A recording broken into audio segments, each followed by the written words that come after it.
ভারত তার পার্শ্ববর্তী দেশগুলোর ওপর প্রভুত্ব করেছেন, যা কারোর জন্যই শুভ নয় বলে মন্তব্য করেছেন বাংলাদেশ জাতীয়তাবাদী দলের মহাসচিব মির্জা ফখরুল ইসলাম আলমগীর। সোমবার জাতীয়তাবাদী মহিলা দলের প্রতিষ্ঠা বার্ষিকী উপলক্ষে জিয়াউর রহমানের সমাধিসৌধে পুষ্প অর্পণ শেষে সাংবাদিকদের প্রশ্নের জবাবে একথা বলেন তিনি।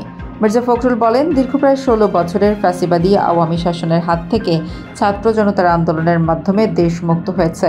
এই বিপ্লবে দেশের অসংখ্য ছাত্র জনতা, এমনকি নারী ও শিশু প্রাণ দিয়েছেন। এই গণতন্ত্র পুনরুদ্ধারে নারীদের যে অবদান, সেটাকে আমরা কখনোই অস্বীকার করতে পারবো না। যে স্বাধীনতা আজকে অর্জন করা হয়েছে, সেই স্বাধীনতাকে সুসংহত করার জন্য, গণতন্ত্রকে পুনরুদ্ধার করার জন্য এবং দেশে আইনের শাসন, জনগণের শাসন প্রতিষ্ঠা করার জন্য জাতীয়তাবাদী মহিলা দল তাদের সংগ্রাম অব্যাহত রাখবে বলে আশাবাদ ব্যক্ত করেন তিনি। এক প্রশ্নের জবাবে বিএনপি মহাসচিব বলেন, আমরা অন্তর্বর্তীকালীন সরকার প্রধান এবং উপদেষ্টাদের সঙ্গে সাক্ষাৎ করে বলেছি কি কি সংস্কার করতে চান তা সুস্পষ্ট করে জনগণের সামনে তুলে ধরুন।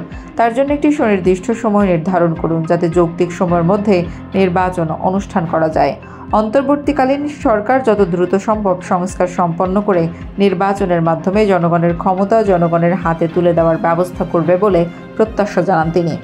অপর এক প্রশ্নের জবাবে মির্জা ফখরুল বলেন, পার্শ্ববর্তী দেশগুলোর সঙ্গে ভারতের যে রাজনীতি ও আচরণ, সেটা কোন পরিপ্রেক্ষিতে এবং কিভাবে করছে তারাই ভালো বোঝে। কিন্তু দুর্ভাগ্যজনকভাবে আমরা দেখতে পাচ্ছি, শুধু বাংলাদেশ নয়, পার্শ্ববর্তী অন্য দেশগুলোর সঙ্গেও ভারতের সম্পর্ক খুব একটা ভালো যাচ্ছে না।